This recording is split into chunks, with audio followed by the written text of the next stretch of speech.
À quelle conclusion faut-il s'attendre pour ce deuxième cycle de négociations à Abu Dhabi? Alors, écoutez, s'il faut replacer les choses dans le contexte, je dirais qu'il y a trois acteurs, en gros. Il y a les États-Unis d'une part, il y a, avec M. Trump, il y a M. Zelensky d'un côté pour l'Ukraine et Vladimir Poutine pour la Russie. Et de ces trois, il y en a un qui fait la guerre et deux qui font du cinéma pour des raisons différentes. L'un qui fait du cinéma, c'est M. Zelensky, parce qu'il sait que la guerre est perdue, mais tant qu'on lui donne de l'argent, il est obligé de le distribuer à ses copains avec ce qu'il détourne. Et comme il survit parce qu'il paye, je dirais, les lobbies et les mafias qui sont autour de lui, il est obligé de continuer à dire « mais je veux aller à Moscou ». Donc il fait des déclarations contradictoires en disant qu'il veut rencontrer le président, et puis ensuite il fait dire qu'il faut tuer 50 000 soldats par mois. Enfin, c'est totalement contradictoire, mais c'est une posture qui lui permet de fonctionner. C'est ce que j'appelle du cinéma. Et dans une autre ordre d'idée, le président Trump fait aussi du cinéma, parce que lui, il a un objectif en tête et un seul, c'est les midterms. Il sait qu'il ne peut rien faire pour obliger les Russes à arrêter, puisque le président Poutine a dit lui-même que soit par la négociation, soit par la guerre, il arriverait au même résultat. Donc, Trump sait qu'il doit attendre, et comme il ne peut pas attendre en disant ah ben regardez et compter toutes les semaines ce que les Russes sont en train de prendre à l'Ukraine, d'une part il met l'Ukraine en avant pour que ce soit l'Ukraine qui aille demander s'il vous plaît pardon, oui et négocier. Lui il veut garder la posture comment dire, d'un personnage qui est entre les deux, alors qu'en fait il n'est pas du tout entre les deux. Mais il garde cette posture, et d'un autre côté, ça lui permet je dirais, de perdre du temps d'une façon qui ne se voit pas trop, jusqu'à ce que la Russie ait conquis tout ce dont la Russie a besoin. Donc, je dirais que la situation est celle-là. Oui, Trump Monsieur Martin. amuse la galerie et Zelensky essaye de survivre pour payer ses sponsors. Voilà. C'est lobby, comme vous avez dit. Justement, en évoquant ces manœuvres de Volodymyr Zelensky, pourquoi le représentant du régime de Kiev insiste à rencontrer en tête-à-tête Vladimir Poutine? Parce que justement, dans le cadre du film qu'il est en train de tourner, s'il voit Poutine, alors ça va faire bien, il va peut-être refuser de lui serrer la main, enfin, il va faire du cinéma. Alors que les conditions de la négociation sont déjà prêtes, les délégations sont à Abu Dhabi, c'est elles qui sont susceptibles de discuter ensemble, et la meilleure preuve que c'est du cinéma et que c'est pas sérieux, c'est parce qu'on a demandé à Zelensky de bien vouloir rencontrer M. Lavrov et il a refusé. Donc, en fait, il veut faire une belle photo et puis après, il ira dire aux Occidentaux, vous voyez, ils sont méchants, M. Poutine est méchant, il ne veut pas me donner. Il dit que la négociation du Donbass est un point sensible. Mais qu'est-ce que ça veut dire un point sensible? Tout le monde sait que le Donbass... de toute façon, aujourd'hui, est russifié et russe. Donc, je veux dire, la réponse, de toute façon, ne trompera personne. C'est que du cinéma, parce que les Russes vont lui répondre, si ce n'est pas déjà fait, qu'il y a des négociations en cours, qu'il faut attendre des négociations, et que la rencontre avec M. Poutine, elle aura lieu une fois que les négociations seront faites, et pas avant. Donc, c'est évident. Donc, ça ne servira à rien, mais ça sert à faire un récit qui lui permet de retourner ensuite en Occident. D'ailleurs, aujourd'hui, ce n'est plus qu'un commercial qui prend de l'argent, puisqu'il passe plus de temps dans les avions que dans son pays. Très bien. Merci à vous. Ça ne m'impressionne pas du tout. On n'est pas du tout encore arrivé, je veux dire, aux choses sérieuses. Voilà. Voilà. Alors, Igor, où en est-on actuellement dans le processus de paix pour ce qui est de toute résolution du conflit en Ukraine? Bonsoir Amine et merci pour l'invitation. Alors pour l'instant, il n'y a pas de percée spectaculaire.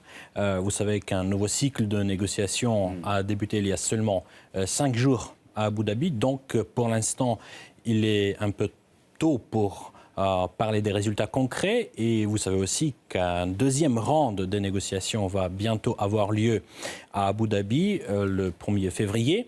C'est ce qu'a annoncé aujourd'hui le porte-parole du Kremlin. Mais je pense qu'ici, le fait lui-même que les deux parties sont impliquées dans les négociations directes, qu'elles parlent, qu'elles essaient de trouver un terrain d'entente, c'est déjà un grand acquis en soi. C'est aussi l'une des déclarations d'aujourd'hui du porte-parole du Kremlin, Dmitry Peskov.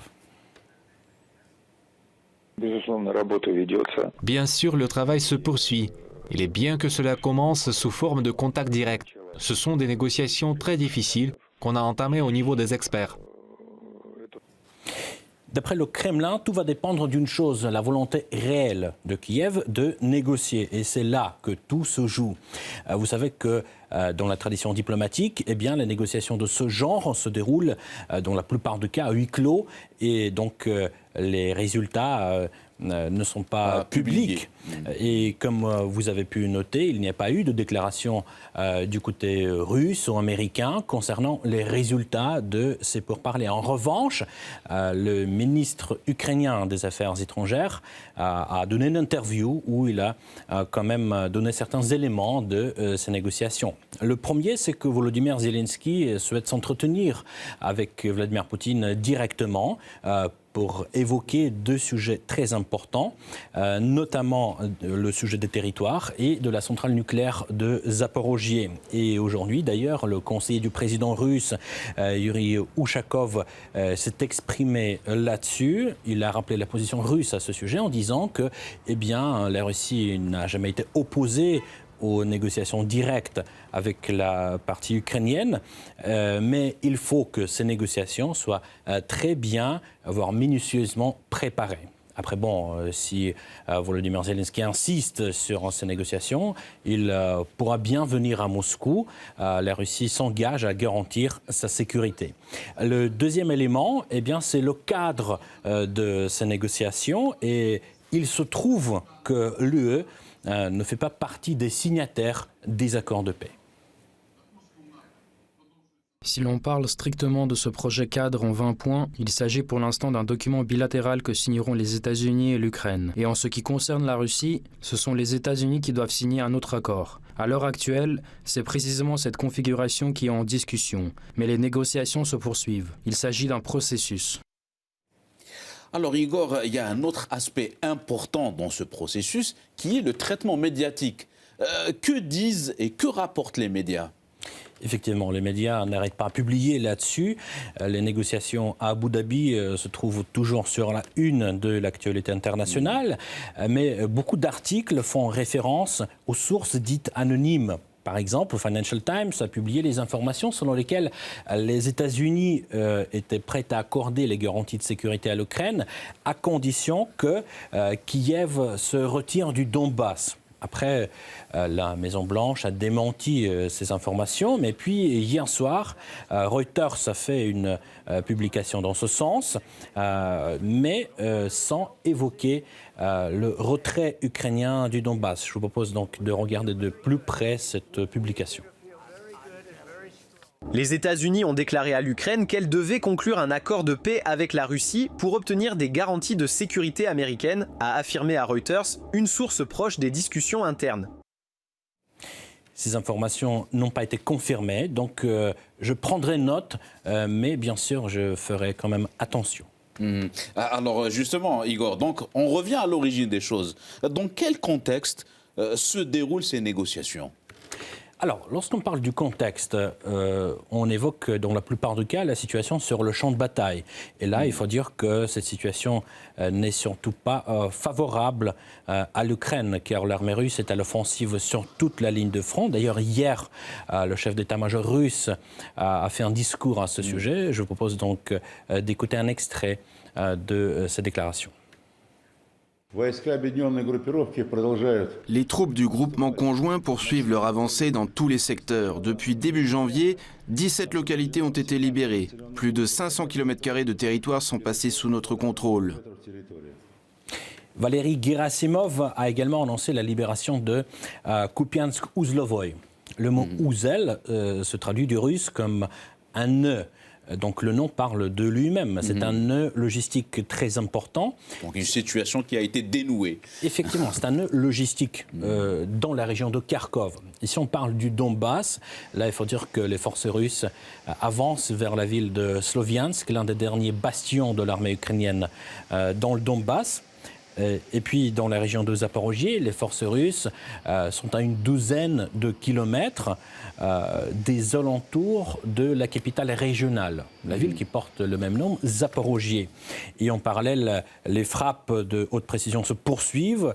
Cette nuit encore, l'armée russe a frappé les sites de lancement de drones et les points de déploiement des mercenaires.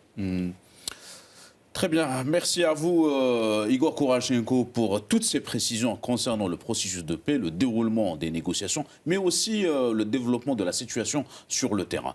Merci à vous Igor.